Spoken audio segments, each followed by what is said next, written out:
دوستانو نظر بد څه شي ده؟ آیا نظر بد حقیقت ده او که نه؟ او دا څنګه اثر کوي؟ زمون خوږ پیغمبر حضرت محمد صلی الله علیه و آله وسلم فرمایلی بد نظر حق دی. بد نظر اوږدیږي ته او انسان قبر ته رسوي. صرف د یو چا یو نظر ستاسو هر څه بربادولی شي.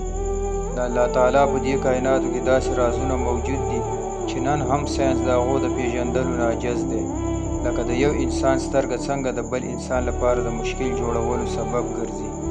دوستانو د یو انسان په سترګو کې دومره طاقتوره انرژي موجوده وي چې تاسو سوچ هم نشئ کولی. د ټولو نه زیات تیز نظر د حسد کوونکي لګیږي. که یو څوک چاته د محبت په نظر وګوري هغه هم اثر لري، او که یو څوک چاته د حسد په نظر وګوري هغه هم اثر لري. دوستانو کله چې حسد کوونکی چاته د حسد په نظر وګوري نو د ده په دماغ کې چې د حسد او نفرت په وجه کومه زهرجنه خیالونه پیدا کیږي نو هغه د سترګو له لارې په مخامخ کس باندې اثر کوي. د دې لپاره ویل شوي چې خپل مال او دولت د حسد کوونکو نه پټ ساتئ. د هر چا په مخ کې د خپل کاروبار، پیسو یا نورو نعمتونو خبرې مه کوئ. تاسو که چېرته په تاسو هم بد نظر لګېدلی وي نو د قرآن کریم آخري 2 سورتونه سورت فلق او سورت ناس په کثرت سره لولئ او ځان پرې دموئ، او که دا دعا مو ورسره وویله نو ډېره فایده به وي.